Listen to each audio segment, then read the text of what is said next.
Shalom Aleihim. Bapak Yahweh memberkati saudara sekalian. Malam hari ini kita akan bersama-sama mendengarkan firman Tuhan yang saya beri tema Darah Yesua menyucikan dan mengkuduskan manusia. Coba yang betul teksnya itu.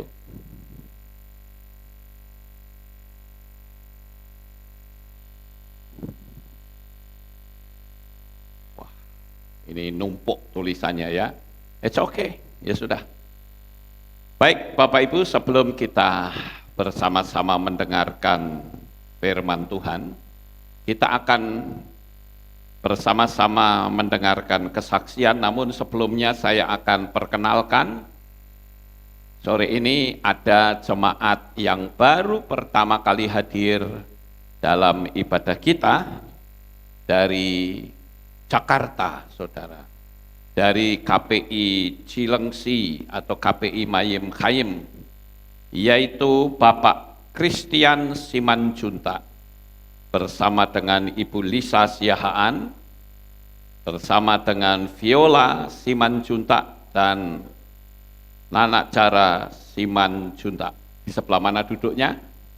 Ya, kasih salam saudara-saudara, ada di sebelah sini. Haleluya. Senang sekali bisa bersama-sama dengan kami beribadah di tempat ini. Ya, hari ini memenuhi janjinya, karena beberapa waktu yang lalu berjanji, saya pasti sampai Magelang, dan hari ini sampai Magelang, betul, haleluya. Baik, Bapak Ibu, kita akan lanjut. Sebelum saya menyampaikan firman Tuhan, kita akan dengar kesaksian dari Bapak, siapa hayo? Pak Tony, silakan Pak Tony bisa maju ke depan, Pak Tony Rusdi. Mic-nya minta tolong.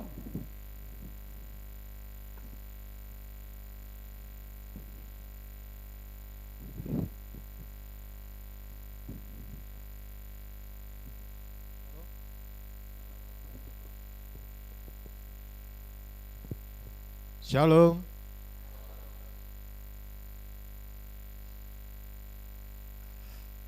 Pada malam hari ini saya ingin memberikan satu kesaksian sebenarnya luar biasa. Tanggal 29 hari Rabu saya didatangi Pak Roni, Pak Tony, Rabu sore ya waktu ibadah, Pak Tony bisa bantu untuk ibadah roti tidak berarti, siapa?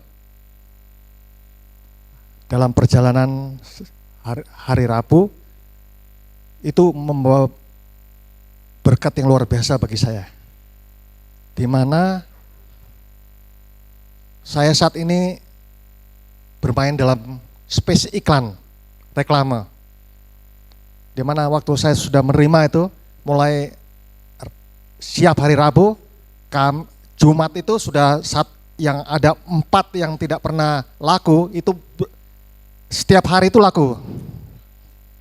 Sehingga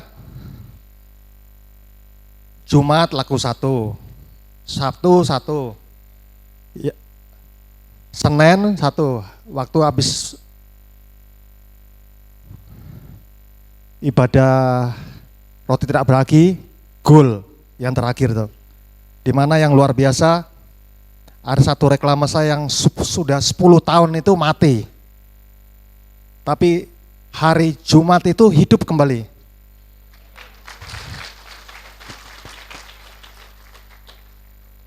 Saya sudah berdoa, akhirnya saya masak bodoh. Dimana tempat itu pernah dipakai 10 tahun oleh satu perusahaan besar. Dan ternyata setelah 10 tahun nganggur, sekarang 10 perusahaan besar itu dengan nama yang lain pakai lagi. Saya berharap Bapak Yahweh memberi jalan dan berkat. Dan di mana waktu perusahaan itu pakai, saya sempat berakiu. Dia mau menekan saya bilang, sudah Pak, kalau Bapak menekan saya, tidak usah pakai, saya nggak perlu. Karena sudah tahu, saya bilang Roh Kudus, orang yang menekan saya bikin dia pusing, kerjaannya terganggu sampai dia harus pasang situ. Akhirnya dia kejar saya, Pak siapa, saya segera pasang. Itu luar biasa. Karena kita sudah tahu orang itu mau pakai, dia mau menekan saya pikir sudah nggak pakai syukur, tapi saya bilang oke, kamu nggak pakai nggak apa-apa lah. Tapi kamu nggak bisa kerja, bingung, perusahaanmu akan tekan kamu. Akhirnya dia kejar saya, Pak, tolong Pak, saya mau pakai. Akhirnya dipakai. Saya rasa kalau kita mau melayani Bapak Yahweh, terutama dalam salah satu dari 7 hari raya, itu luar biasa. Karena saya baru melakukan itu pertama kali deg-degan, waduh, ya, saya tanya Pak Roni, bagaimana? Gini. Akhirnya pada waktunya ternyata lancar aja. Saya rasa sekian dan terima kasih.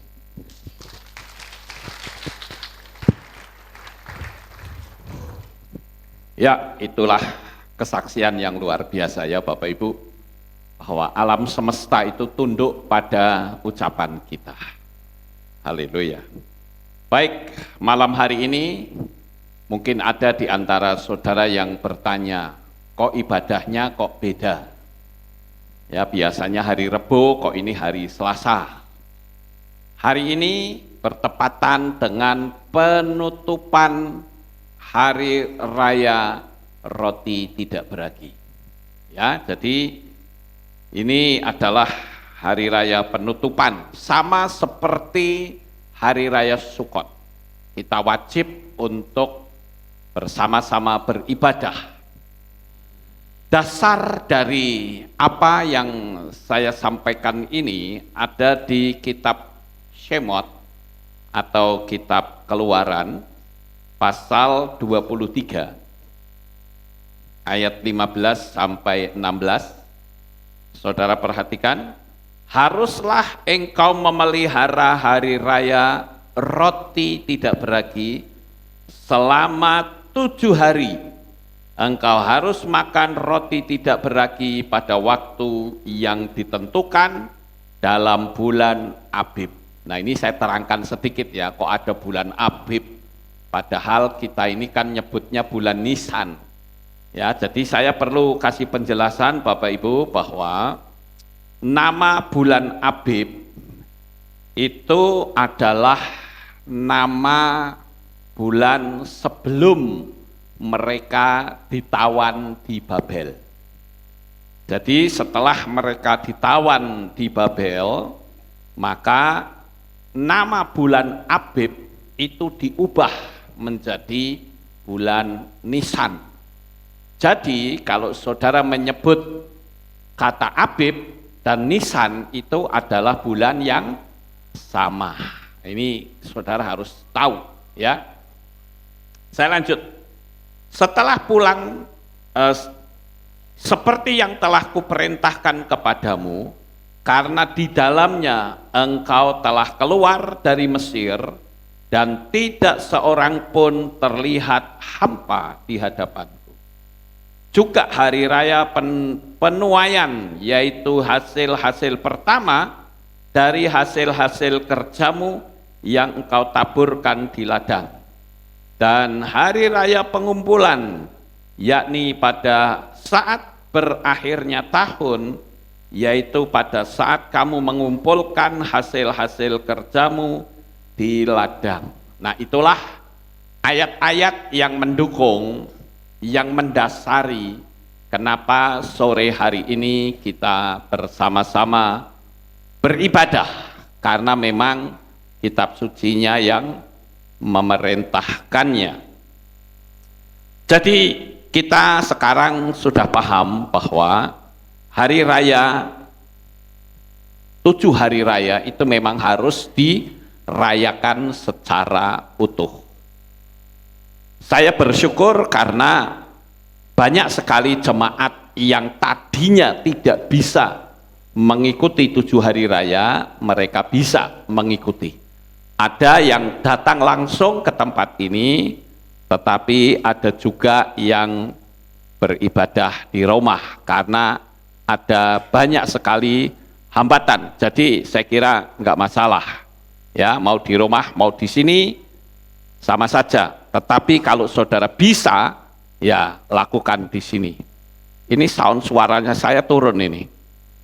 Ya, tolong bisa dibenahi lagi seperti tadi. Di streamingnya gimana? Terganggu enggak? Enggak ya, oke, baik. Ini segini saja, enggak usah dirubah-rubah, ya. Enggak usah dirubah-rubah. Oke, baik Bapak Ibu, saya akan lanjut. Saya akan sampaikan tentang materi saya, yaitu darah Yeshua menyucikan dan mengkuduskan umat manusia. Kita tentu tahu bahwa manusia itu sudah putus hubungan dengan Sang Pencipta sejak Adam dan Hawa jatuh dalam dosa, sehingga perlu adanya bayaran harga untuk bisa dosa itu ditutup, yaitu dengan cara membayar dengan darah. Namun darah siapa yang bisa? Tidak seorang pun manusia yang bisa membayar dengan darahnya sendiri. Ya, jadi harus dengan darah binatang, karena binatang itu adalah makhluk yang tidak bisa disebut sebagai makhluk berdosa. Yang berdosa itu adalah manusia. Nah, dengan berjalannya waktu, maka saudara bisa bayangkan ya, untuk bisa mendapatkan keselamatan seluruh dunia secara kekal, ya, dengan darah Yeshua itu harus menunggu waktu 4.000 tahun, saudara. Kalau saudara melihat dari Adam sampai Raja Daud, itu 2000 tahun. Di situ banyak sekali nubuatan-nubuatan, itu yang disebut dengan zaman Bapa. Dari Raja Daud ke Yeshua itu disebut zaman putra, karena Daud itu banyak menubuatkan tentang Yeshua. Jadi memakan waktu yang cukup panjang, ada 4.000 tahun. Dan sekarang ini kita sudah ada dalam zaman anugerah yang besar melalui darah Yeshua HaMashiach. Lalu sekarang pertanyaannya adalah, apa sih kegunaan darah Yeshua bagi umat manusia? Tentu saja bagi mereka yang percaya kepadanya. Kita akan lihat yang pertama adalah beban hutang dosa kita terbayar dengan tunai. Ifrim atau Ibrani 9 ayat 28 dikatakan demikian. Demikian pula lah HaMashiach yang dikorbankan satu kali untuk menanggung dosa banyak orang. Pada kali yang kedua dengan tanpa dosa dia akan tampak kepada mereka yang menanti-nantikan dia untuk keselamatan. Jadi sekarang saudara, hidup saudara itu adalah memiliki nilai senilai darah Yeshua HaMashiach. Jadi saudara bisa bayangkan betapa berharganya diri saudara di hadapan Tuhan. Amin.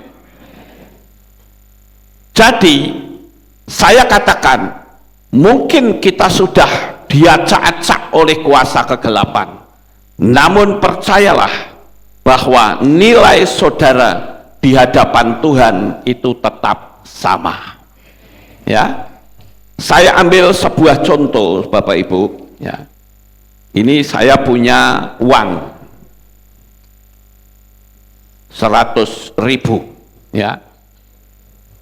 Saya punya uang 100.000 nih. Ya. Menurut saudara ini bisa buat jajan enggak? Bisa. Sekarang uang ini saya pocet-pocet kayak gini, saudara. Lalu saya taruh di bawah, saya injak-injak. Saya injak-injak nih ya.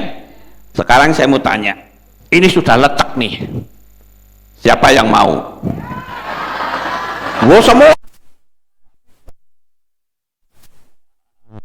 Bingung ya? Nanti dulu Pak Yakobus. Nanti. Ini yang mau banyak nih.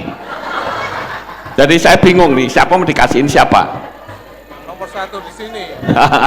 Enggak, saya mau ngasih yang betul-betul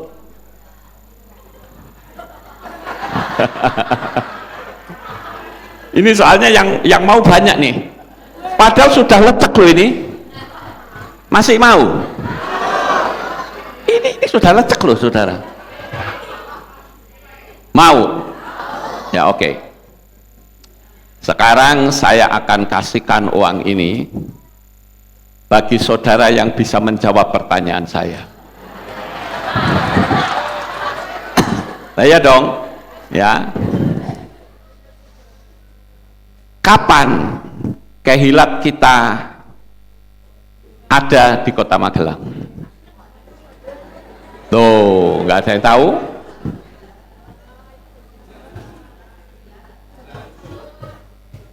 Ayo, hari ulang tahun kehilat kita. Ya, ini siapa? Tintin ya. Tintin. Satunya lagi siapa yang mau? Ayo, Tintin dulu. Tanggal berapa? 1988. Oke, sudah betul. Tapi tanggalnya berapa ya? Saya sendiri lupa sebetulnya. Ya. Tapi di sini.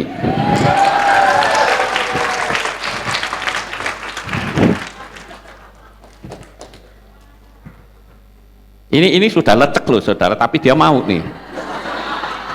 Nah, ini ya. Oke. Satu lagi.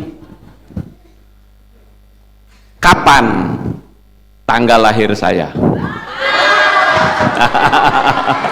Ya. Apa?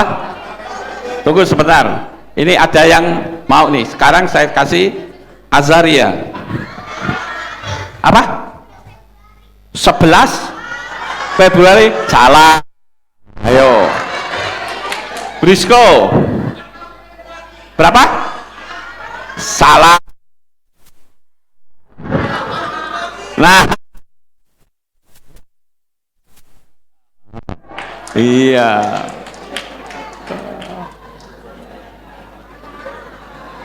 Ya ini Paris. Bapak Yahweh berkati. Nah, ya boleh tepuk tangan. Haleluya. Bapak Ibu, itu tadi sebetulnya sebuah ilustrasi. Ya. Duit itu ada nilainya. Ya. Hidup saudara juga ada nilainya. Sekalipun saudara bucek-bucek seperti apapun, nilainya tidak pernah berubah. Haleluya. Engkau memiliki nilai yang sama dengan darah Yeshua HaMashiach. Bayangkan betapa tingginya nilai kita di hadapan Tuhan. Betul ya Bapak Ibu? Ya, jadi saya paling suka kalau bikin ilustrasi ya seperti itu, jadi mudah diingat. Atau saya main sulap ya. Nanti lain waktu saya akan main sulap. Ya, supaya saudara ingat. Itu adalah yang pertama. Beban hutang dosa saya telah terbayar tunai.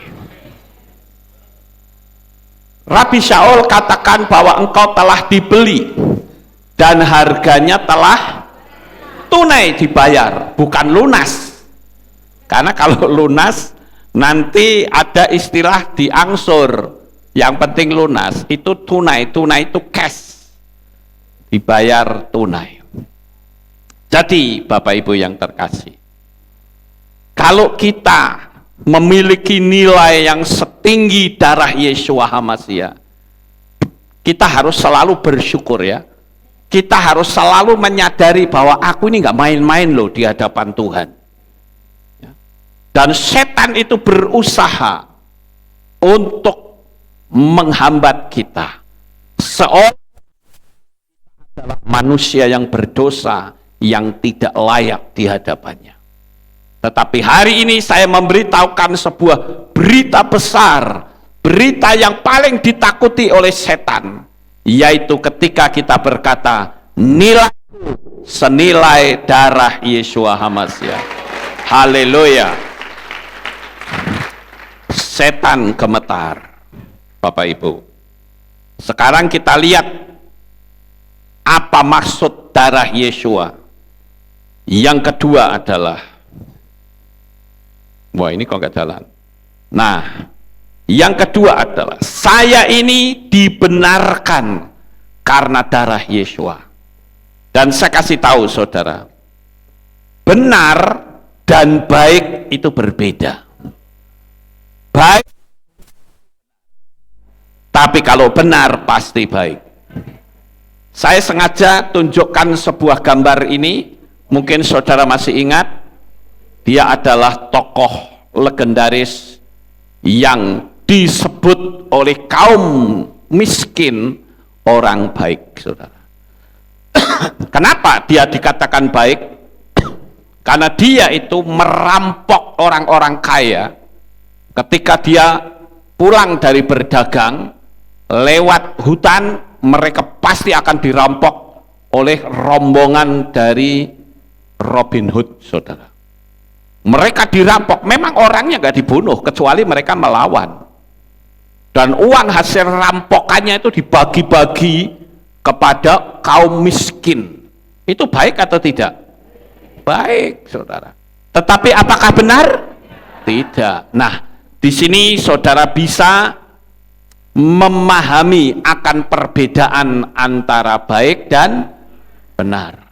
Di dalam perjalanan hidup kita kadangkala kita melakukan sesuatu yang benar, tapi belum tentu baik bagi orang lain. Tetapi bagi Tuhan, apa yang kita lakukan sesuai dengan firman Tuhan itu pasti benar di hadapan Tuhan.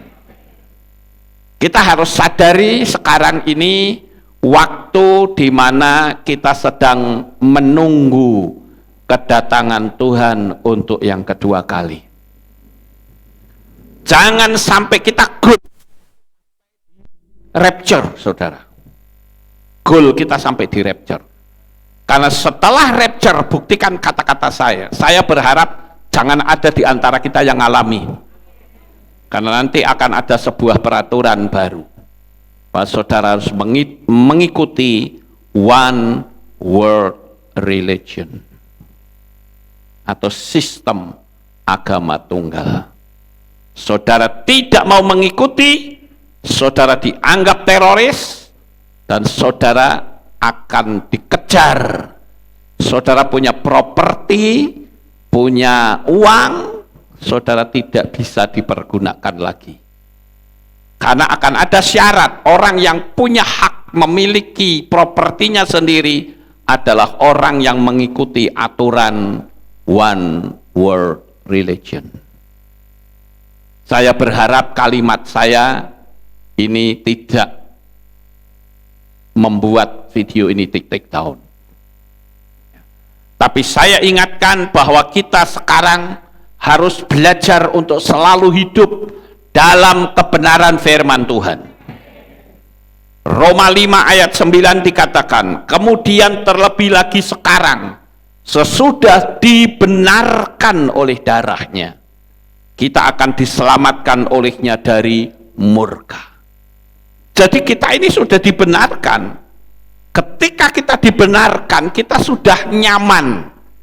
Karena secara hukum Tuhan, kita itu orang yang benar. Haleluya. Luar biasa tinggi sekali kedudukan kita di hadapan Bapa Yahweh, saudara. Ya. Dan yang ketiga, kita diampuni dari dosa, mendapatkan pengampunan dari dosa, kita itu seharusnya jebur ke sini loh. Ya. Dan semua umat manusia tanpa terkecuali dia pasti akan ke sini. Kecuali kita yang percaya kepada Bapa Yahweh.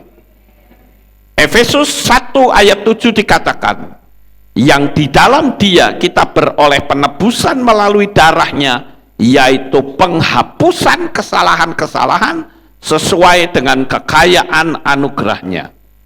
Jadi kalau saya renungkan, seharusnya kita ini menjadi orang yang paling bahagia atas pengampunan, karena kita sudah diluputkan keluar dari api neraka yang kekal, saudara. Kita berbahagia tidak ada habis-habisnya. Yang seharusnya kita itu selalu mensyukuri, Tuhan, syukur aku telah dilepaskan dari api neraka. Tuhan, masuk ke tempat seperti ini. Mungkin di antara kita ada yang ingin merasakan, gampang saudara. Saudara masuk saja ke dalam mobil, dikunci semua kacanya, tutup semua, di siang hari bolong. Saudara di dalam, saudara akan merasakan panasnya yang luar biasa. Padahal kalau saya lihat panas di dalam mobil siang hari paling 80 derajat. Ini panasnya ribuan derajat, saudara. Beberapa puluh tahun yang lalu pernah ada jemaat yang mendapatkan penglihatan tentang neraka. Dia melihat adanya orang yang dibakar di api neraka. Orang itu nyaris gila, saking ngerinya. Dia bercerita kepada saya bisa merasakan bagaimana bau daging terbakar. Saya bisa merasakan bagaimana bau anyir darah. Saya bisa merasakan bagaimana rasa takut yang teramat sangat. Sehingga saya ikut melayani dan mendoakan orang tersebut. Saya katakan, kamu tidak perlu takut, karena kamu tidak mungkin masuk ke situ. Bisa saudara bayangkan, bersyukur kita kepada Bapa Yahweh itu tidak ada habis-habisnya.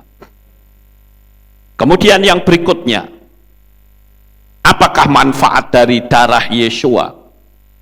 Yang keempat adalah terhindar dari murka Elohim.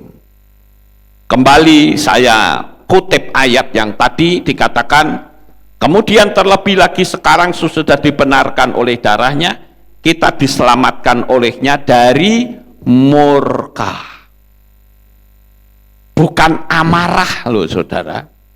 Kalimatnya itu murka. Amarah dan murka itu kadarnya beda. Kalau murka itu kadarnya lebih tinggi dari amarah. Amin. Kalau marah cuman getak-getak saja marah, tapi yang namanya murka itu bisa orang diseksa karena murka. Ya. 1 Petrus pasal 2 ayat 24 dikatakan, dia sendirilah yang telah menanggung dosa-dosa kita di dalam tubuhnya di atas kayu salib, supaya dengan mati terhadap dosa kita dapat hidup dalam kebenaran. Dialah yang oleh bilur-bilurnya kamu telah disembuhkan. Jadi di sini kita melihat bagaimana karya dari Yeshua HaMashiach menyelamatkan kita itu tidak main-main, saudara. Maka saya ingin supaya kita lebih sungguh-sungguh lagi dalam beribadah. Kita lebih sungguh-sungguh lagi mendekatkan diri kepada Bapa Yahweh. Karena Bapa sudah memberikan jaminan keselamatan yang pasti. Di dalam iman kita tidak kenal kata semoga, tidak kenal kata mudah-mudahan. Kalau ada upacara kematian, saya sering memperhatikan. Selalu pengarah acara berkata, biarlah semoga arwah si A ini diterima di sisi Tuhan. Sebetulnya kalau kita renungkan istilah semoga yang mereka terapkan kepada iman kita, itu sama saja menurunkan kadar kasih Yesua. Kita tidak mengenal semoga. Yang kita kenal, siapa yang percaya kepada Bapa yang dia pasti mendapatkan keselamatan. Pasti. Sekali lagi, pasti, saudara. Ya. Kemudian yang berikutnya yang harus kita lakukan apa? Kita harus tahu bahwa di dalam perjalanan kita terkadang kita menghadapi banyak sekali kendala, banyak sekali tantangan. Kita bisa hidup secara rohani. Pertanyaan kita adalah, saya ini dalam menjalani hidup tuh mau menjalani hidup secara rohani atau duniawi? Kerohanian atau kedagingan? Yohanan 6 ayat 53 sampai 58 dikatakan, lalu Yesua berkata kepada mereka, sesungguhnya, waduh, kalau Yesua ngomong sesungguh-sungguhnya, itu berarti pasti sungguh. Ini yang ngomong Yesua sendiri, ya. Sesungguh-sungguhnya aku berkata kepadamu, jika kamu tidak makan daging anak manusia dan minum darahnya, kamu tidak mempunyai hidup di dalam dirimu. Nah, ini berbicara tentang perjamuan kudus, saudara. Siapa yang makan dagingku dan minum darahku, ia mempunyai hidup yang kekal, dan aku akan membangkitkan dia pada akhir zaman. Sebab dagingku sesungguhnya adalah makanan, dan darahku sesungguhnya adalah minuman. Siapa yang makan dagingku dan minum darahku, ia tinggal di dalam aku, dan aku di dalam dia. Sebagaimana Bapa yang hidup telah mengutus aku, dan aku hidup karena Bapa, maka dia yang memakan aku, ia pun akan hidup karena aku. Inilah roti yang turun dari sorga, bukan sebagaimana para leluhurmu yang telah makan mana, dan mereka telah mati. Siapa yang makan roti ini, dia akan hidup sampai selamanya. Di sini sangat jelas, saudara. Siapa yang makan dagingku dan minum darahku, ia tinggal di dalam aku dan aku di dalam dia. Perhatikan kalimat ini. Jadi kalau kita ikut perjamuan kudus, maka kita tahu bahwa ada Tuhan yang menyatu dalam hidupmu. Nah, kalau Tuhan menyatu dalam kita, pertanyaannya, lalu bagaimana sikap kita dalam menjalani hidup sehari-hari? Ini yang penting, Bapak Ibu. Kadangkala kita menjalani kehidupan kita ini tidak sesuai dengan firman Tuhan. Mulut kita mengucapkan kata-kata yang kotor, ya. Kita bukan lagi menjadi seperti Yesua, tetapi kita menjadi seperti kuasa kegelapan. Makanya coba deteksi hidup kita sehari-hari.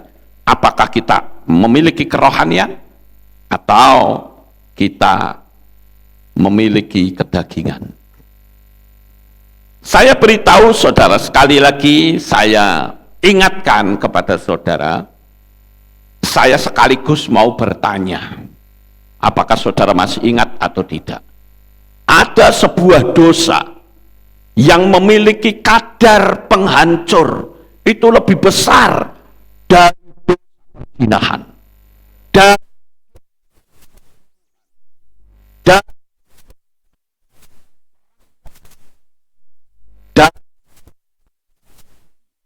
kira-kira dosa apakah itu?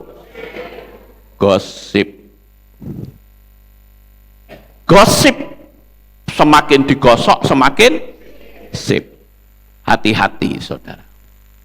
Gosip itu memiliki daya penghancur yang luar biasa.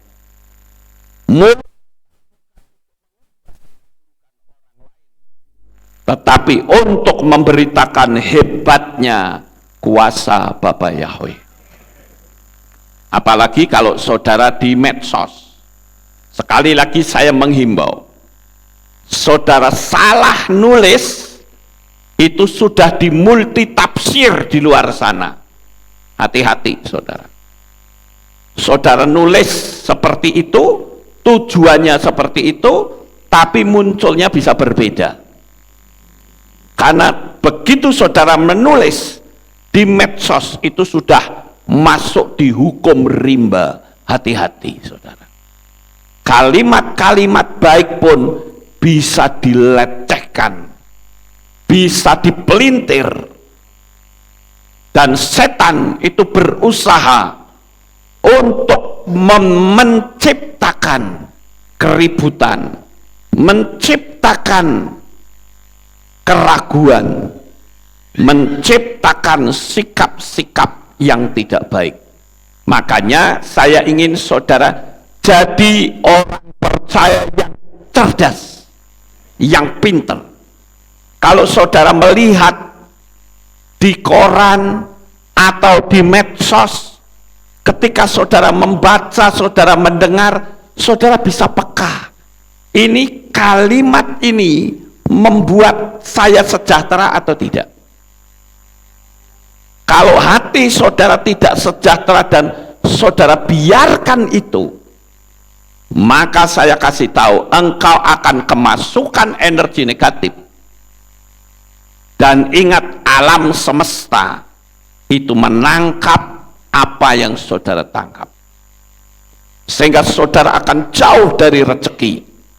Jangan disalahkan Tuhan kalau tiba-tiba ekonomimu berantakan karena engkau kemasukan energi negatif.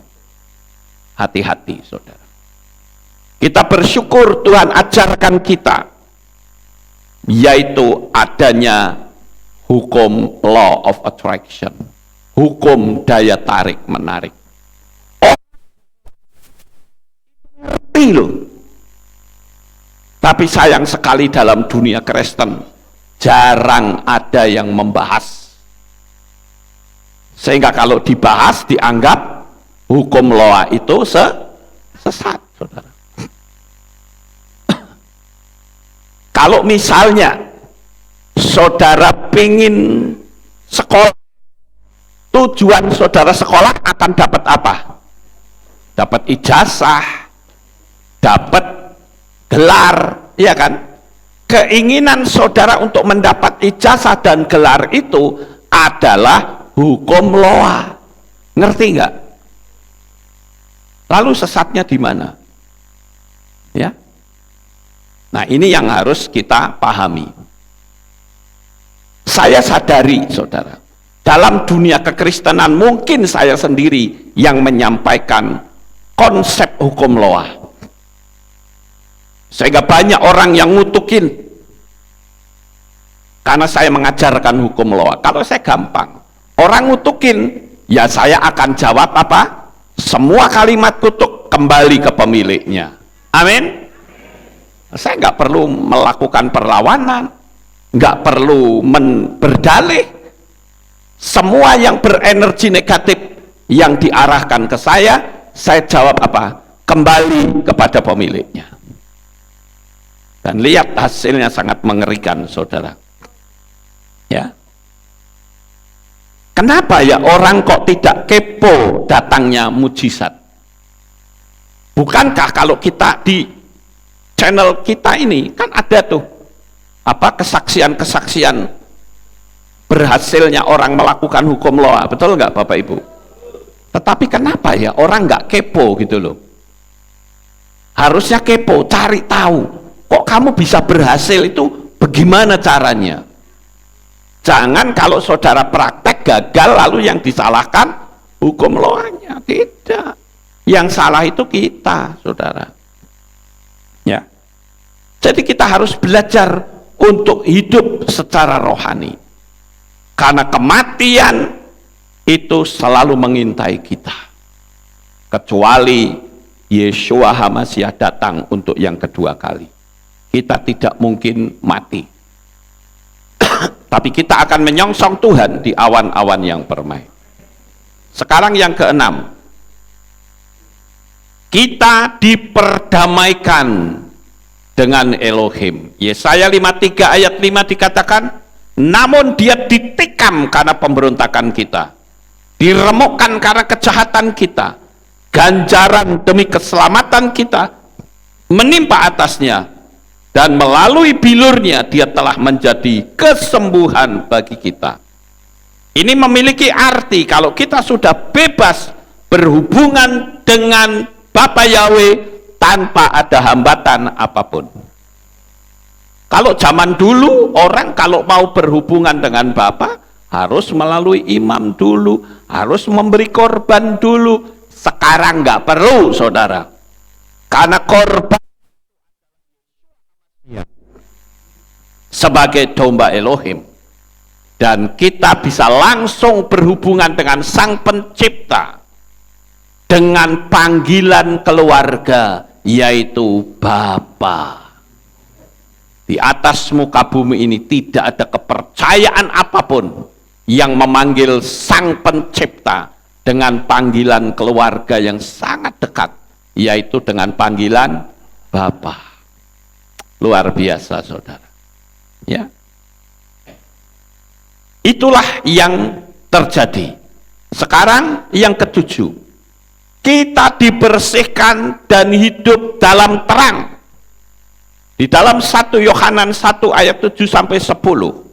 Namun jika kita berjalan dalam terang sebagaimana dia ada dalam terang, kita memiliki persekutuan seorang terhadap yang lain, dan darah Yeshua HaMashiach putranya membersihkan kita dari segala dosa.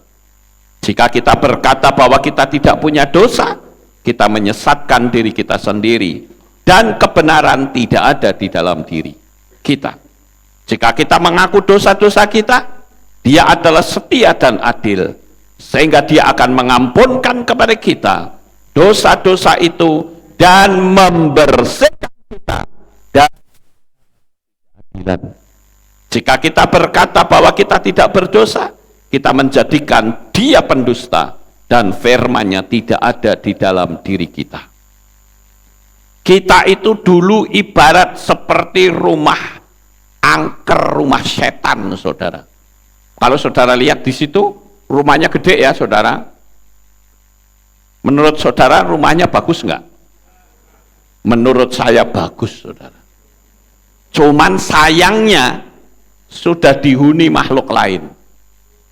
Ya, saya harus akui rumah ini bagus loh, gede. Coba kalau ini direhab jadi bagus, pasti orang akan banyak tertarik untuk tinggal di rumah itu. Betul nggak Bapak Ibu? Cuman karena penghuninya itu setan, auranya jadi kayak begitu, saudara. Ngeri auranya. Tapi sekalipun kecil di sebelah sini, nyaman nggak? Oh, nyaman sekali ya. Siapa yang ingin punya rumah kayak di situ, saudara? Saya, haleluya. Jadi, loh ya, saudara pingin, ya akan terjadi. Ya, itu hukum loa, saudara. Jadi kita itu dulu ibarat seperti rumah setan kayak gitu tuh. Ngeri, saudara. Tetapi setelah dibersihkan oleh Yeshua HaMashiach, hidup kita itu ibarat seperti rumah, sekalipun kecil tetapi bersih dan nyaman, enak dilihat, saudara. Ada lagi yang cukup indah. Nyaman sekali rumahnya ya, saudara. Saudara tahu rumah yang ada di sana? Itu adalah rumah kontainer. Bayangkan, kontainer truk itu loh, bisa disulap jadi kayak begitu. Ini kontainer semua nih. Dan kalau saudara lihat itu di FB atau di sebuah iklan, itu ada rumah-rumah kontainer kayak gini, bagus-bagus sekali, banyak macamnya, saudara. Ini saya tunjukkan contoh saja. Ini juga Ya, ini rumah-rumah yang sederhana kayak begini, tapi sangat nyaman. Saudara.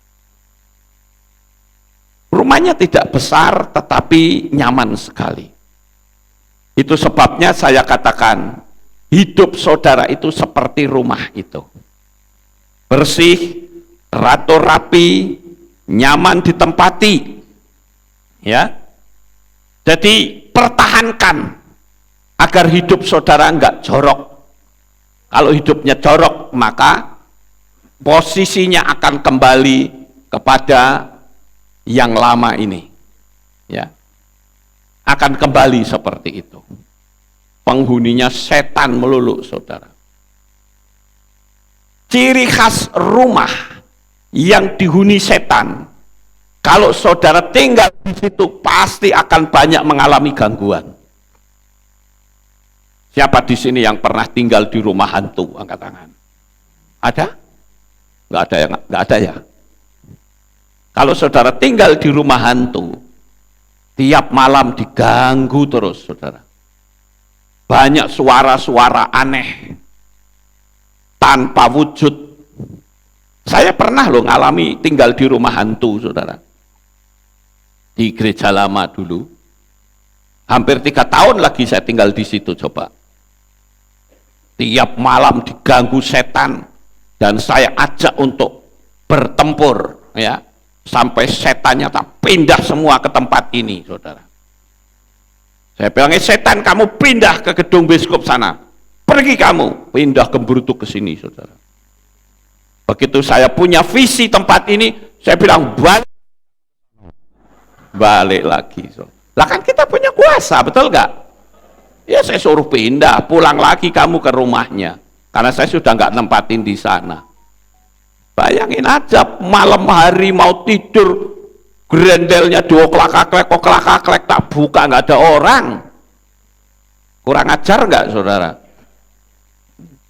Malam-malam seperti ada orang yang jalan bawa rantai, tak buka, nggak ada orang. Saya berpikir nih, kalau tak buka, jeblok, pasti orangnya kejeblok pintu. Nggak ada orang, saudara. Malam hari ada drumnya bunyi dueng, saya turun nggak ada orang. Saudara kan nggak pernah kok mengalami seperti yang saya alami. Saya alami, saudara. Di pastori itu banyak sekali anak-anak dulu, anak-anak muda yang ikut saya. Siang hari mandi saja nggak berani sendirian. Bayangin, siang hari loh. Itu kan banyak cewek-cewek mandi itu banyak sekali. Masuk kamar mandi berapa orang itu. Bayangin, karena saking seramnya, suasana itu selalu mencekam. Dan saya hadapi setan itu. Jadi setelah saya ngerti, oh pindah saja setannya, tak pindah sini, baru tenang, saudara. Begitu saya dapat visi ke sini, ya saya suruh kembali lagi ke rumahnya asal. Kamu balik ke asal. Dan setan itu tunduk. Amin. Jadi nggak perlu takut, saudara. Walaupun di belakang dulu kan ada tuh di pohon duren, waktu belum kita dapatkan tanah belakang. Ada setannya, saudara. Setiap kali ada orang baru nginep di pastori, mesti didatangin setan. Setan itu ada di mana-mana. Dan kita tidak perlu takut dengan setan. Amin. Ya.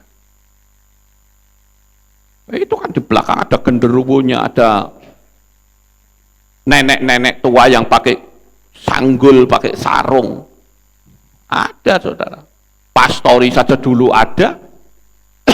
Waktu saya dapatkan pastori itu kan dulu ada kuntilanaknya 2. Tapi ya sudah pergi semua, nggak ada yang tahan di situ. Selama kita yakin dalam diri kita ada Roh Kudus, setan akan tersingkir dari kita. Amin. Karena kita itu sudah dibeli dan harganya sudah tunai dibayar. Kita sudah menjadi rumah yang indah. Jadi kalau saudara diibaratkan sebuah rumah, orang melihat saudara, lihatnya kayak begini, saudara. Cantik sekali, bukan? Ya. Dan yang berikutnya, yang ke-8. Apakah fungsi dari darah Yesua? Yaitu memiliki kekuatan untuk mengalahkan musuh. Di dalam kitab Gilyahna atau Wahyu 12 ayat 11. Dan mereka telah menaklukkannya melalui darah anak domba dan melalui perkataan kesaksian mereka. Mereka tidak menyayangi jiwa mereka bahkan sampai pada kematian. Musuh terbesar manusia itu adalah kemiskinan. Sekarang banyak sekali orang-orang yang gersula. Apa itu gersula? Bersungut-sungut. Ya, orang hidupnya dalam kemiskinan. Tetapi saya beritahu sekarang Bapak Ibu, kita memiliki kuasa kalimat-kalimat hebat untuk menubuatkan hal-hal yang besar untuk diri saudara masing-masing. Jadi jangan pernah saudara gampang mengeluh. Jangan. Percayalah bahwa saudara, dia begitu cinta kepada saudara. Doa saya tiap-tiap hari jemaat Aleph Tau di tempat ini maupun para subscriber supaya mereka diberkati luar biasa. Terlepas mereka jadi subscriber yang cuma ngeritik saya, terlepas dari subscriber yang menghina saya, bagi saya no problem. Tugas saya mendoakan supaya hidup mereka sejahtera. Karena saya ingin menggenapi apa yang Yesua ajarkan. Kalau kita tidak dimusuhi, bisa nggak kita praktek kasihilah musuhmu? Nggak bisa. Tapi ketika kita dimusuhi orang, itulah kesempatan kita mempraktekkan firman Tuhan untuk kita mendoakan orang-orang yang memusuhi kita. Amin. Kemudian yang berikutnya, kita tidak berada di bawah kuasa kutuk. Ya. Galatia pasal 3 ayat 13. Hamasya telah menebus kita dari kutuk Torah dengan telah menjadi kutuk demi kita, sebab telah tertulis, terkutuklah setiap orang yang tergantung pada kayu salib. Nah, Bapak Ibu yang terkasih, kalimat kutuk itu kadangkala ada pada diri seseorang yang sebutlah memiliki kerohanian. Saya kemarin mendapatkan WA dari seseorang yang baru saja menjadi subscribernya channel Lukas Sutrisno. Saya akan bacakan ya Bapak Ibu, nanti saudara bisa menangkap apa yang terjadi pada orang tersebut. Shalom, saya mau konseling dengan Pendeta Lukas. Ada masalah berat. Perkenalkan, nama saya sensor ya, nggak perlu saudara tahu. Umur saya 27 tahun. Alamat Sleman, Yogyakarta. Saya nggak perlu sebut tempat yang tepat ya. Masalahnya pada tahun 2018 sampai 2022 saya telah mengikuti pelayanan doa kesembuhan dengan seorang pendeta bernama ini, saya sensor lagi ya. Serta diwajibkan mengirim uang persembahan seikhlasnya kepada beliau. Di luar pelayanan doa tersebut, Pak Pendeta ini sering minta tolong saya untuk memenuhi kebutuhan hidup mereka dan anak-anaknya. Saya tidak keberatan untuk menolong beliau karena saya takut kalau saya nggak menolong hamba Tuhan ini yang hidupnya susah akan mengadu kepada Tuhan untuk melawan saya dengan masalah dan cobaan yang berat. Wah, ini ngeri saudara ya. Nominal uang yang sudah saya kirim kepada beliau sudah mencapai lebih dari 2 juta. Hingga saya merasa sedih dan tertekan harus kehilangan uang saya buat memenuhi kebutuhan hidup beliau, sampai kebutuhan hidup saya sendiri tidak terpenuhi dan harus mencari uang lagi lewat berdagang. Hubungan saya dengan Pak Pendeta ini menjadi retak karena ada masalah keuangan saya. Beliau bergantung hidup pada saya, padahal saya belum pernah bertemu dengan beliau di dunia nyata. Akhirnya saya sudah memblokir nomor WA hamba Tuhan itu diam-diam dengan maksud saya mau move on dari beliau. Keesokan harinya saya mengalami hal-hal yang enggak enak, seperti dagangan es buah saya tidak laku. Di daerah saya mengalami hujan deras disertai badai petir dan kadang-kadang sulit tidur malam. Itu hasil perbuatan Tuhan yang berpihak kepada Bapak Pendeta ini yang telah berdoa mengadu kepadanya gara-gara saya membuat batasan dengan tolong-menolong, dalam tolong-menolong. Jadi bagaimana solusinya dari Pak Pendeta Lukas untuk menyelesaikan masalah berat yang saya alami? Saya sempat memberikan masukan, saya beritahu begini, kamu punya kesalahan. Kesalahan yang pertama adalah karena kamu tidak paham hukum Loa. Hukum sistemiknya Bapak Yahweh. Sehingga kamu selalu berpikir, kalau aku menghentikan ini datang bencana. Dan apa yang diucapkan itu betul-betul terjadi. Itu yang pertama. Dan yang kedua, kamu tidak memiliki nyali untuk berkata kepada Bapak Pendeta ini. Saya beritahu, makanya saya bilang ya, memang banyak, saya harus akui, banyak pendeta yang memiliki pola yang salah, saudara. Pak Pendeta ini, dia menagih perpuluhan. Itu salah. Orang mengembalikan perpuluhan itu wajib. Amin. Tetapi tidak perlu ditagih, saudara. Sekarang saya lanjut, saudara. Pak Pendeta ini setahu saya bahwa dia seorang yang hidupnya susah. Punya 2 anak, cerai hidup.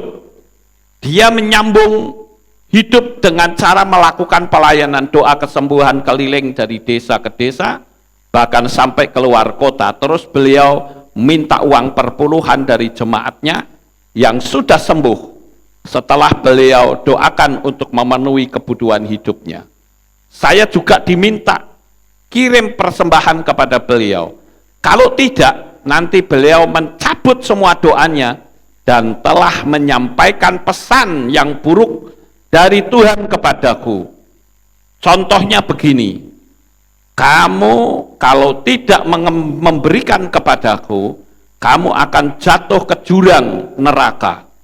Kamu akan mengalami umur pendek, ekonomimu sulit, kamu gelisah, kamu tidak mengalami hal-hal yang baik dan seterusnya. Sedih banget aku tuh dengernya. Aku merasa Tuhan gak sayang sama aku. Nah, karena konsepnya salah. Saya beritahu, mungkin yang alami ini bukan cuman saudara kita, tetapi ada yang lain. Sekarang saya beritahu, dengar saudara, Bapak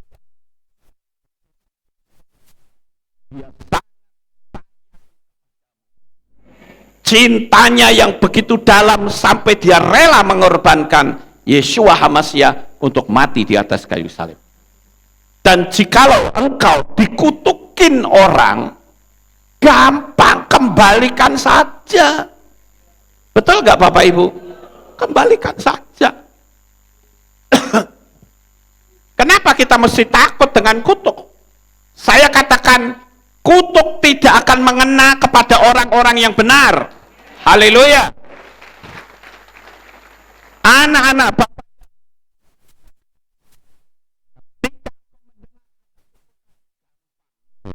tinggal katakan, semua kutukan yang diarahkan dan yang aku dengar kembali ke pemiliknya. Perhatikan saudara, dia akan memakan apa yang dia lontarkan sendiri. Yaitu apa? Dia akan menerima senjata makan Tuhan. Hati-hati saudara. Dan kalau saya mengatakan seperti ini, jangan saudara mengatakan bahwa kita itu kejam. No. Saya mau tanya, tolong jawab dengan jujur. Kalau saudara dikirimi bom, saudara mau terima atau tidak? Tidak, saudara harus tegas itu. Kalau nggak terima terus mau diapain bomnya? Ya kembalikan. Lah perkara meledos di sana, apakah itu kesalahan kita? Ya tidak. Sama seperti kita. Kita dikutukin orang, saya nggak mau terkena kutuk, ya kutuknya tak kembalikan. Betul nggak, Bapak Ibu? Hati-hati loh. Maka saya pernah memberitahu kepada saudara, hati-hati dengan kalimatmu. Kalau engkau, misalnya nih ya, ini saya kasih contoh, misal saudara, saya dimusuhi oleh seseorang, dan orang itu melontarkan kalimat-kalimat yang buruk. Bisa berupa kutuk, bisa berupa fitnahan, bisa berupa gosip, dan sebagainya. Saya dendam pada orang itu, saya bisa habisin melalui alam supranatural. Saya akan ikut energi negatif seperti ini, ya, dunia perdukunan atau katakanlah pesugihan. Saya kasih tahu saudara, di dalam dunia pesugihan ada yang namanya jual musuh, ya. Jadi musuh itu dijadikan tumbal. Saudara belum tahu kan? Orang yang melakukan pesugihan itu ada yang namanya jual musuh, ada yang namanya jual umur, ada yang namanya jual anak. Jadi tumbalnya itu yaitu ada yang tumbalnya adalah menutup rahim. Saya tahu dunia alam roh seperti ini, saudara. Nah, kalau saudara mengucapkan banyak kalimat-kalimat jahat pada seseorang dan kebetulan orang itu mengikuti pesugihan, habis saudara. Hati-hati. Saudara bisa ditumbalkan oleh orang tersebut dan itu pasti akan kena. Hati-hati. Makanya saya katakan, hindari roh dengki yang ada dalam diri saudara. Ketika saudara dihina, saudara dilecehkan, pakai jurus saya, EGP, emang gua pikirin. Amin, saudara.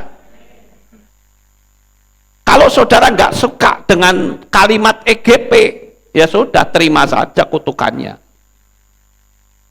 EGP itu jurus saya yang paling ampuh.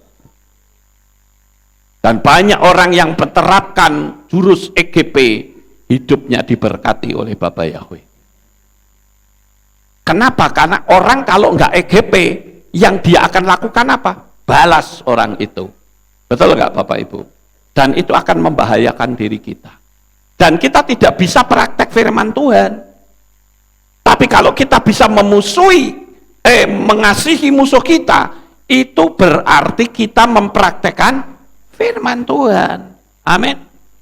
Dan saya katakan, ketika engkau dimusuhi oleh orang, saya beritahu, itu adalah berkat yang menyamar. Tidak lama, berkatmu pasti akan mengalir. Haleluya. Jadi jangan kita ragu Bapak Ibu. Percaya saja, Bapak Yahweh itu adalah Tuhan yang Maha Kuasa. Sekarang yang berikutnya, saat kita dimeterai atas namanya, berarti kita sudah tercantum di Shamayim, karena ada rekonsiliasi. Ketika saudara dibaptis, saya kasih tahu, sebetulnya saudara memproklamirkan 3 instansi. Instansi yang pertama adalah saudara resmi mengikut sebuah kepercayaan, mengikut satu agama. Kalau saudara mau pergi ngurus KTP kan mesti ditanya, kamu sudah dibaptis belum? Kan gitu ya, ditanya. Sudah dibaptis di mana? Di Aleph Tau. Oh berarti saudara ikutnya mesianik kan gitu. Dan yang kedua, saudara diri kepada dunia kerajaan Shamayim, bahwa engkau adalah milik Bapa Yahweh. Dan yang ketiga, saudara memproklamirkan kepada dunia setan bahwa engkau bukan lagi menjadi miliknya, saudara. Jadi kita mesti berhati-hati sekarang ini. Kita sudah menjadi warga negara surga. Kalau warga negara surga, kita pasti akan bersyukur tak terhingga. Hari-hari ini saya banyak dikirimi video-video yang intinya sama, saudara. Anti perpuluhan. Ya, di mana-mana ya. Saudara perhatikan spiritnya itu. Dan saya memberikan pengajaran kepada saudara sekalian. Kenapa malaikat berbicara? Kalau tidak mengembalikan perpuluhan, ada belalang pelahap, belalang pengirip, dan belalang pelompat. Karena pertanian pada waktu itu tidak menghasilkan apapun. Kalau tidak menghasilkan apapun berarti rugi nggak, saudara? Rugi. Loh, rugi kok malaikat nyuruh mengembalikan perpuluhan. Masuk logika nggak kira-kira? Nggak masuk toh. Orang bisa saja berkata, loh sendiri saja susah kok mengembalikan perpuluhan. Tapi perpuluhan itu adalah syarat untuk hidup diberkati oleh Bapa Yahweh. Saya ajarkan kepada dua anak saya dan kepada diri saya sendiri. Jangan sampai saya terluput dari hal ini. Karena ini sangat berbahaya.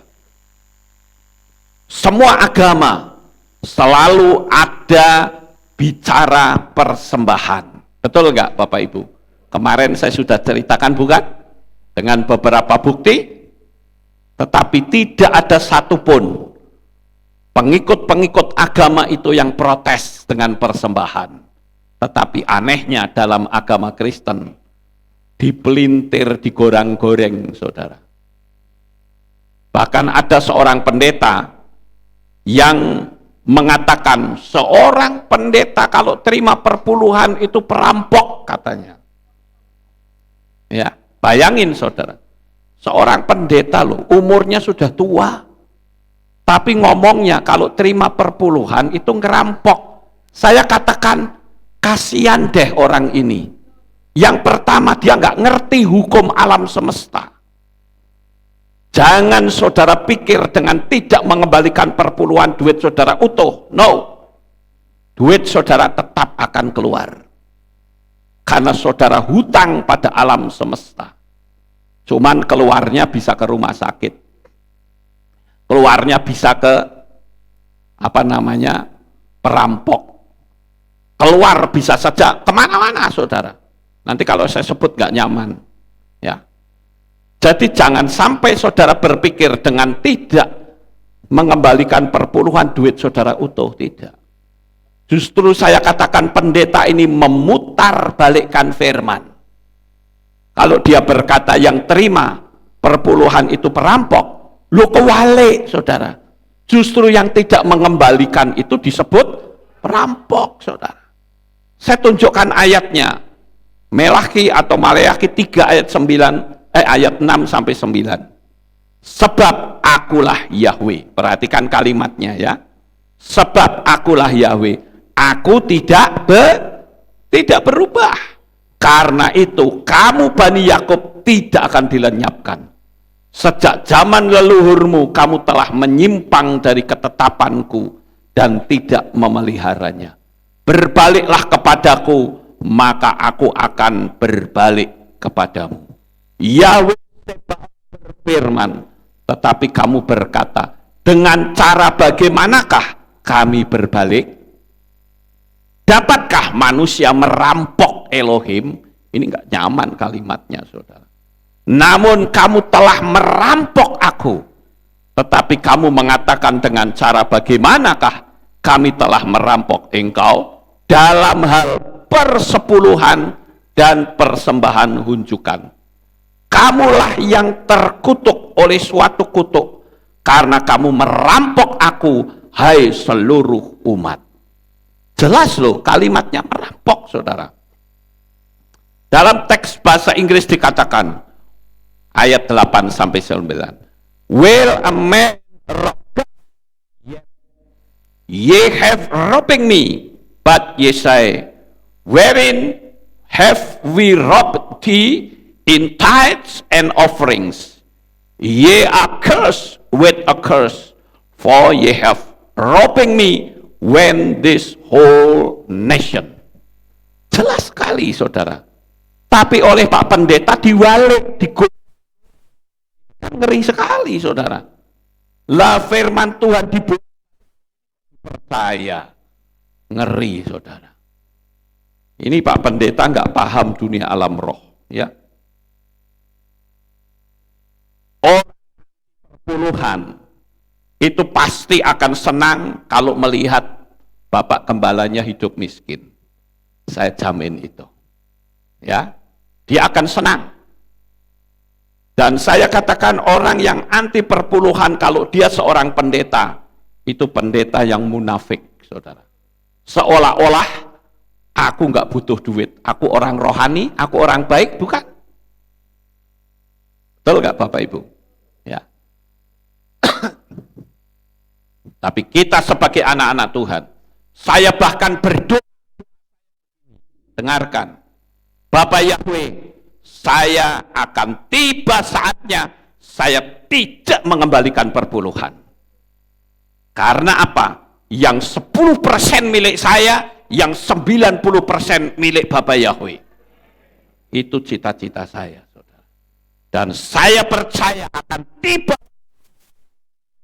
Saya hanya butuh 10% saja, dan yang 90% untuk Bapak Yahweh. Itu baru orang yang nggak mengembalikan perpuluhan, itu begitu, saudara. Ya. Jadi kita sebagai anak-anak Bapak Yahweh kita harus tahu, ya.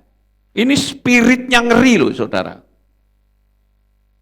Agama-agama lain bicara tentang duit, tapi nggak ada tuh yang komplain. Bahkan saya beritahu, jauh sebelum Torah ditulis, perpuluhan itu sudah ada. Setan tuyul genderuwo dari mana yang sampai berani menghapus perpuluhan, saudara? Padahal itu adalah ketetapan turun-temurun sampai selama-lamanya. Seumur zamannya Abraham. Ribuan tahun itu sudah ada. Tapi saya beritahu, saya selalu katakan Tuhan, saya percaya akan tiba saatnya. Saya berhenti mengembalikan perpuluhan. Tapi saya akan kembalikan 90% untukmu dan 10% untukku. Dan aku akan terus berdoa supaya perpuluhanku semakin hari semakin bertambah besar. Karena artinya engkau memberkati diriku semakin bertambah besar. Sukses besar untuk saudara. Bapak Yahweh memberkati. Haleluya. Kita tunduk kepala, kita akan berdoa. Kami mengucapkan terima kasih dan syukur kepadamu ya Bapa. Malam hari ini kami bersama-sama telah merenungkan firman-Mu. Kami tahu melalui darah Yeshua HaMashiach, kami mendapatkan banyak hal yang luar biasa. Bagi kami materi bukanlah apa-apa. Karena Engkau sudah memberikan kepada kami jauh lebih dari sebuah materi. Karena nyawamu kau serahkan untuk menyelamatkanku. Terima kasih Bapa, meteraikan firman ini di dalam hati umat-umatmu. Di dalam nama Adonai Yeshua HaMashiach, kami sudah berdoa. Semua yang percaya berkata, amin. Haleluya. Kita akan dengar pengumuman. Saudara Theo, oh ini mau kasih pengumuman. Semuanya diberkati pada malam hari ini Bapak Ibu. Mari kita berikan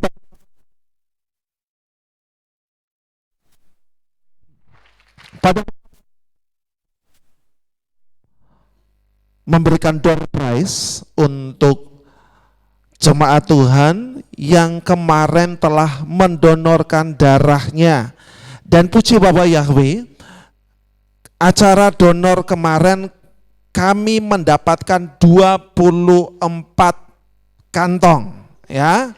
Cukup banyak untuk tahun ini Bapak Ibu. Dan pada malam ini kami akan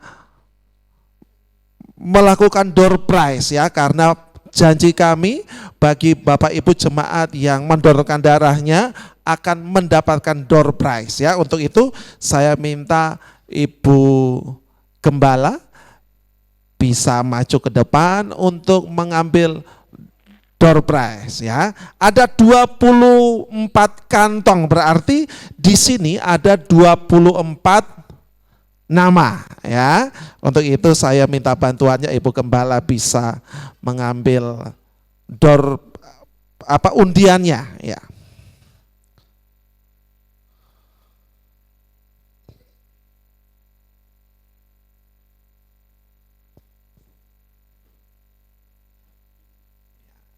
Ya. Oh, ternyata Ibu Gembala itu kemarin donor juga Bapak Ibu ya.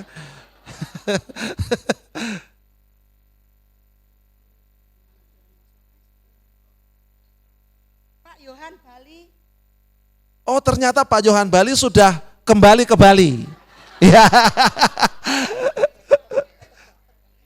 Ya, Pak Yohan Bali ya, 1, ada 5 Ibu. Kalau Bu Esther bagaimana ini Bapak Ibu? Oh, enggak apa-apa.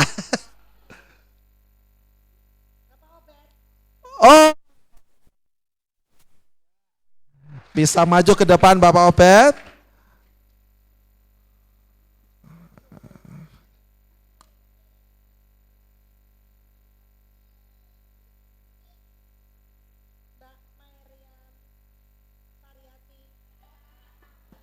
Mbak Par ya. Iya. Hitungannya dari 5 ya Bapak Ibu ya. Jadi Pak Obed 5, Ibu Par 4, Pak Hendro Susilo.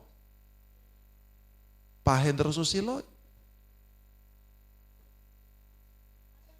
ada tidak? Atau di luar? Ya, kita lewat ya Bapak Ibu ya. Ada. Oh, salah 3. Oh, berarti yang mewakili ya Ibu.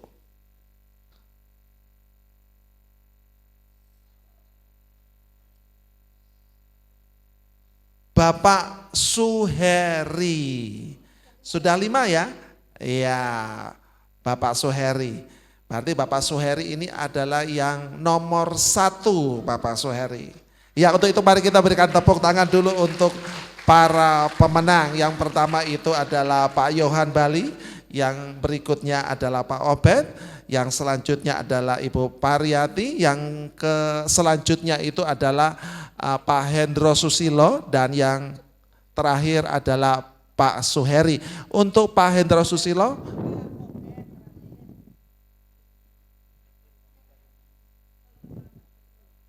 ya, saya minta bantuannya untuk Pak Hendro Susilo yang mewakili bisa maju ke depan, dan Ibu Gembala sekaligus memberikan hadiahnya.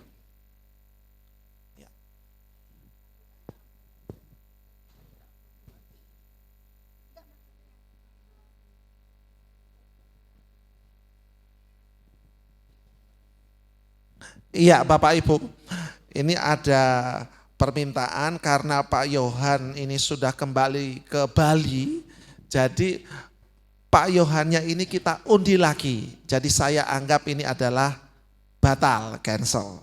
Iya. Iya.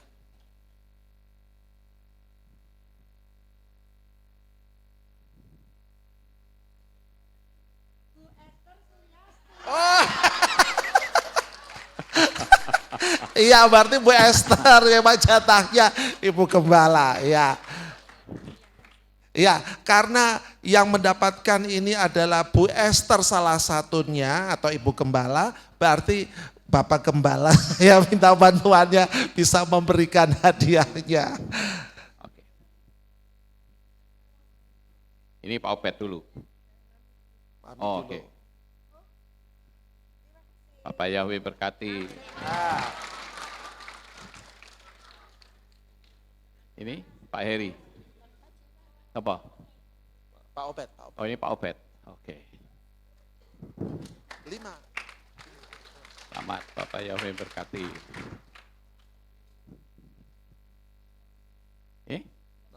Nomor 3. Bapak. Selamat ya, Bapak Yahweh berkati. Boleh. Ini siapa? Ini ya Pak Hendro Susilo. Oh, oke. Selamat, Ya. Bapak Yahweh berkati. Dan yang Ini? juara 1, undian nomor 1 adalah Pak Heri. Ya, jangan duduk dulu Bapak Ibu. Ada kesaksian dari Ibu Gembala yang mau menceritakan sesuatu. Terima kasih ya. Jadi saya ikut donor darah bukan karena di Kehilat ada door press, tapi kebetulan 3 minggu yang lalu PMI sudah memberikan WA kepada saya supaya saya bisa ke sana karena donor bulan ini itu donor saya yang ke-20 ya. Jadi saya diundang supaya bisa donor. Tapi karena di Kehilat ada, saya pengen ikut yang di Kehilat. Tapi Bapak Ibu Saudara, pada waktu hari Selasa waktu ibadah Paskah, kan saya mendapat tugas untuk ikut mimpin pujian bersama Bapak Andre. Ternyata saya mungkin kelelahan atau bagaimana karena ada membuat konsumsi ya. Jadi waktu saya ini di mimbar, saya ini sudah mau pingsan saudara. Karena ternyata keringat saya sudah dingin semua. Ada suara di dalam hati saya dibilang gini, sudah kamu enggak kuat turun saja. Turun, enggak kuat turun gitu. Tapi saya pergumulan, saya harus nyanyi, saya harus senyum, saya harus berkata-kata, dan saya harus tetap tinggal di sini. Saya bilang, tidak, dalam nama Tuhan Yesus saya harus selesaikan. Haleluya, haleluya, haleluya. Dan saya pergumulan luar biasa. Saya enggak tahu saudara, waktu saya ini ikut nyanyi, itu kepala saya itu tiung, tiung, tiung gitu. Buat gini aja, aduh tiung gitu. Waduh Tuhan, tolong saya, Tuhan tolong saya, setan kamu pergi dalam nama Tuhan Yesus. Saya enggak pernah seperti ini. Nah apalagi nadanya kan tinggi-tinggi, waduh hebat sekali itu rasanya saudara ya. Aduh haleluya. Dan setelah selesai saya bilang puji Tuhan saya bisa menyelesaikannya. Saya turun, ada banyak sih yang ngomong, Mami kenapa, Mami kenapa. Saya memang tidak mau mengo-mengo karena kalau mengo itu sakit sekali.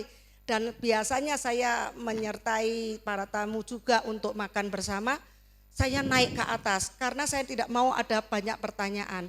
Dan pada waktu saya masuk ke pastori, itu saya langsung bilang, Elis tolong Mami ambilkan tensi.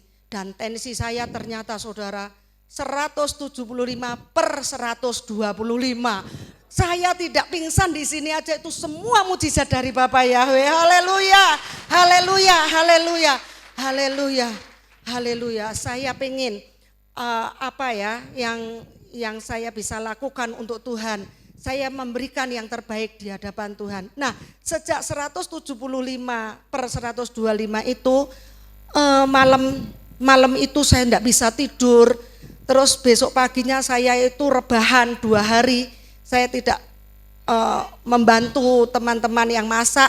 Saya rebahan, naik turun, 160, 143, 109/70 berapa gitu. Loh ini kok naik turun seperti itu ya. Terus saya bilang, yang terakhir hari Minggu itu kan batasnya untuk ikut donor ya. Saya sudah bilang gini, pagi hari Papi juga melihat saya tensi lagi, 3:30 pagi saya tensi 143/99, 146/103. Saya cuman bilang gini, Bapak Yahweh, saya sudah mempersiapkan diri, saya minum jus jambu, saya enggak lelah-lelah, pikir saya itu pengen ikut donor di sini karena apa? Kalau di sini kan cuma nulis di kertas, Tapi kalau di PMI saya ndak ada yang mendampingi, harus buka komputer, saya ndak bisa gitu loh. Jadi saya pengen ikut yang di Kehilat aja. Terus saya bilang, Tuhan tolong saya pingin ikut donor karena saya ingin berbagi gitu ya. Nah, saya bersyukur sekali pada waktu itu saya sudah makan, saya ini. Terus Mbak Sri bilang, ayo Mami, ayo, saya bilang gitu. Saya ini untung-untungan ya. Saya bilang sebelum saya menulis data-datanya, saya minta ditensi dulu. Puji Bapak Yahweh 129/80 80-an ya. Jadi saya bersyukur sekali, saya bilang puji Bapak Yahweh, saya bisa mendonorkan darah saya. Dan pada hari ini saya bilang, saya mesti harus maju ini ya. Nomor 1, nomor 2 sampai nomor 5 tidak ada nama saya. Haleluya. Jadi saya apa bisa ngomong gitu ya.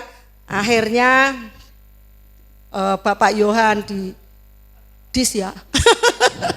Dan itu untuk saya ya Pak Yohan, kalau melihat ini ya, nanti kalau pengen ke Magelang saya serahkan ke Pak Yohan. Terima kasih Pak Theo, Bapak Yahweh memberkati saudara sekalian. Ya sekalian ini saya memberikan kesaksian supaya kemarin para asyir yang melihat saya itu enggak bertanya-tanya ya. Kenapa itu Mami sombong kali jalannya kok tidak mau mengu-mengu. Terima kasih Bapak Yahweh memberkati.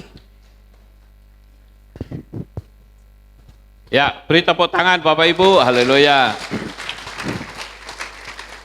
Ya itulah yang membanggakan saya, karena istri saya juga seorang petarung sejati. Ya, yang namanya petarung sejati itu enggak takut mati, saudara. Ya, banyak orang yang anyi-anyi gitu loh, sakit sedikit, males ya. Tapi saya bersyukur dia melayani bahu-membahu bersama saya. Dan bahkan saya kadang kasihan kalau lihat dia tiap hari Minggu pagi, dia sendirian bangun pagi sudah ngurusin makanan. Kenapa? Karena tiap Minggu pagi selesai ibadah kan ada banyak jemaat yang ikut makan di pastori, ada K3. Saudara tidak tahu bahwa istri saya itu yang bikin pagi-pagi sekali, ya, jam 4 sudah bangun, sendirian, kadangkala saya lihat dibantuin juga nggak mau, ya. Seperti tadi dia goreng pisang, saya bilang tak bantuin Om, tak goreng pisang, dia bilang jangan. Loh saya bisa loh saudara, saya bisa, goreng pisang bisa. Bisa kosong. Oh enggak, saya ngerti lah ya. Saya masak juga saya bisa. Masak air, masak Indomie. Ya, tapi saya bersyukur, saya bangga dengan istri saya yang melayani dengan bahu-membahu. Ya. Saya sebetulnya kemarin mau ikut, tetapi 4 hari sebelumnya saya sudah donor, karena saya 4 kali ditolak, saudara. Karena apa? Karena HB saya turun. Saya berulang-ulang kali, biis ini kok lagi-lagi ditolak. Ya, akhirnya saya coba, waktu itu istri saya suruh, papi ikut aja di gereja, di Kehilat gitu. Saya bilang enggak, aku tak masuk sekarang. Siapa tahu bisa diterima kan, di Kehilat enggak perlu. Nanti kalau pas di Kehilat tensinya tinggi lagi, HB-nya turun lagi, enggak diterima lagi, enggak donor darah. Sekarang saya sudah donor yang ke-59, saudara. Ya, jadi sudah dapat penghargaan juga dari pemerintah ya. Jadi saya akan terus mendonorkan. Kecuali transfusi, no. Kalau transfusi, no way. Ya. Tapi kalau donor, oke. Ya, Bapak Ibu, saya yakin saudara pasti tahu maksud saya. Iya, saya pasti tahu. Oke, kita akan akhiri kebaktian kita. Saya mengundang jemaat kita bangkit berdiri, kita tutup dalam doa. Terima kasih Bapak Yahweh, selesai sudah ibadah kami. dari awal, pertengahan, sampai pada akhirnya. Bentar lagi anak-anakmu akan pulang ke rumah mereka masing-masing, jaga lindungi peliharakan mereka sampai di rumah dengan selamat. Pertemukan kembali pada jam-jam ibadah mendatang di dalam ikatan tali kasih-Mu. Terima kasih ya Tuhan, inilah doa syukur yang kami naikkan. Bapak Yahweh berkati seluruh umat-umat-Mu di sini. Bapak Yahweh juga memberi kesehatan untuk seluruh mereka yang mengikuti streaming kami. Dan Tuhan juga memberkati dengan berkat yang melimpah. Terpujilah Engkau Bapak Yahweh, di dalam nama Adonai Yeshua HaMashiach kami sudah berdoa. Mari kita angkat tangan kita dan kita akan menerima berkat Kohanim. Haleluya. Yevarech ka Yahweh wa yishmereka.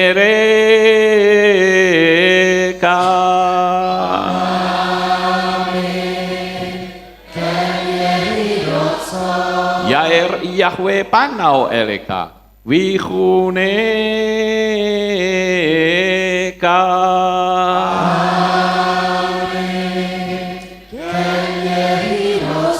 Yesa Yahweh panau eleka wa yashem lecha shalom.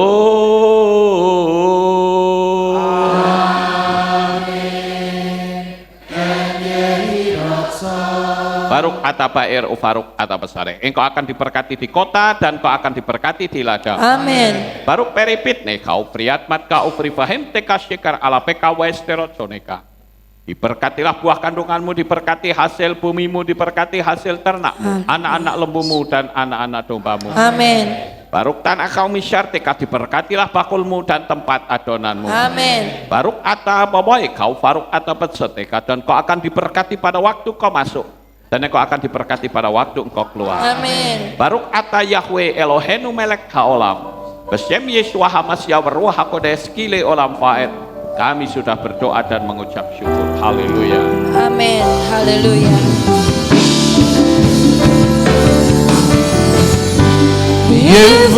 Yevareka.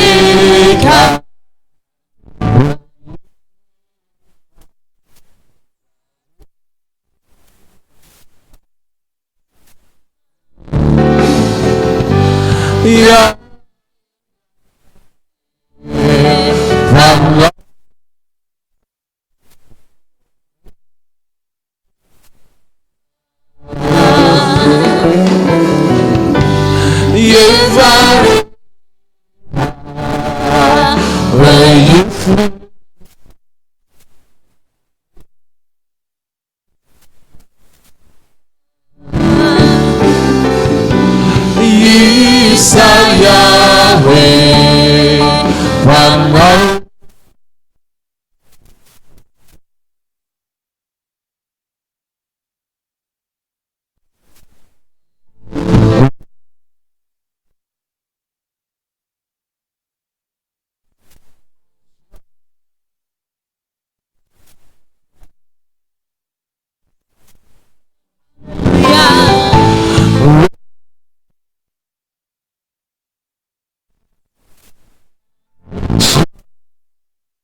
Haleluya. Selamat malam, selamat pulang Bapak Ibu.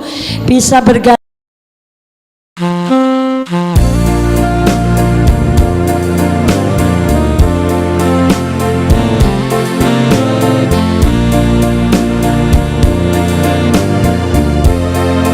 Ku sambut kehadiran Bapa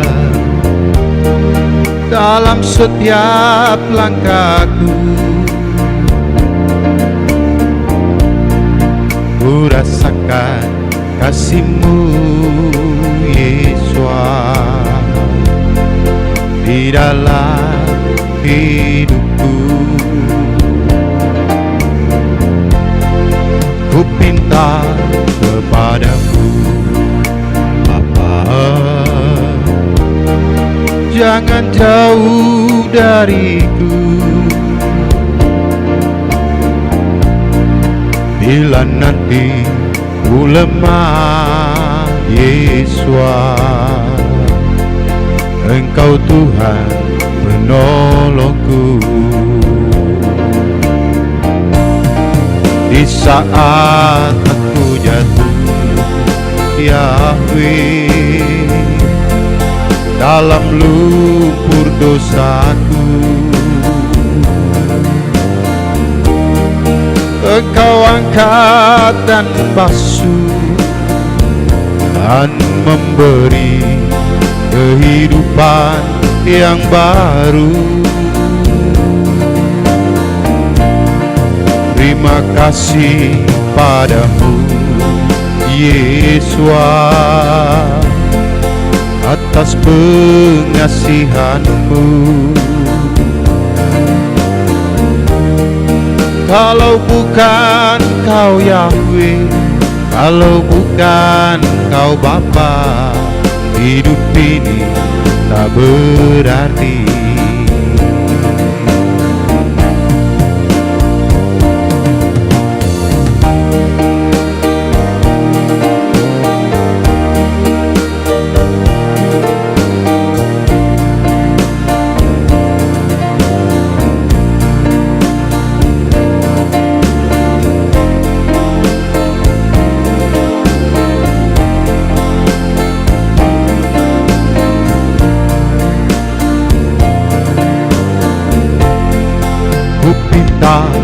Kepadamu, Bapa, jangan jauh dariku. Bila nanti ku lemah, Yesus, Engkau Tuhan penolongku. Di saat aku jatuh, Yahweh, dalam lumpur dosaku, Engkau angkat dan basuh dan memberi kehidupan yang baru. Terima kasih padamu, Yesus, atas pengasihan-Mu. Kalau bukan Kau Yahweh, kalau bukan Kau Bapa, hidup ini tak berarti. Kalau bukan Kau Yahweh, kalau bukan Kau Bapa, hidup ini tak berarti.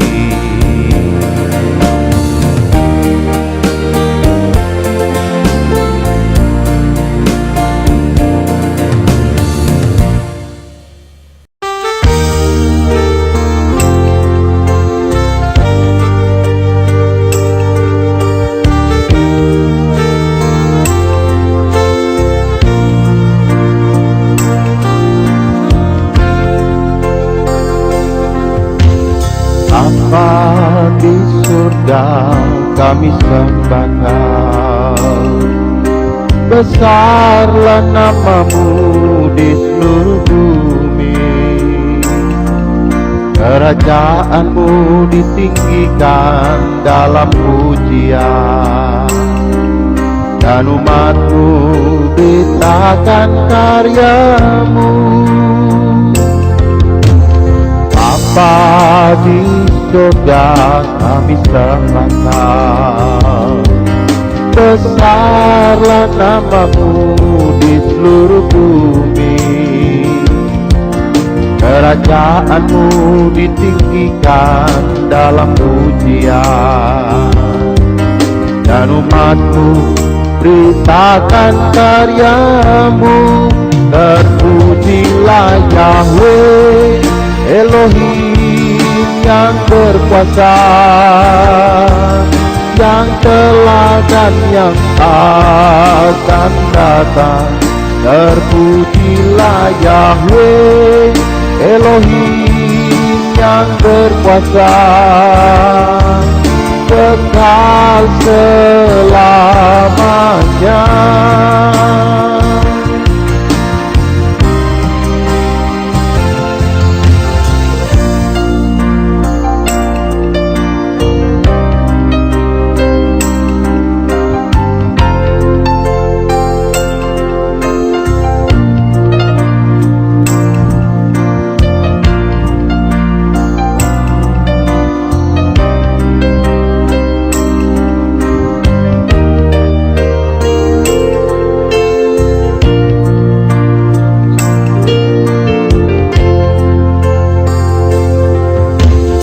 Bapa di surga kami sembahkan, besarlah namamu di seluruh bumi.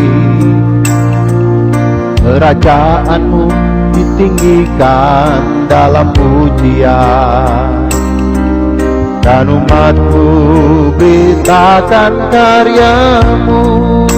Terpujilah Yahweh Elohim yang berkuasa,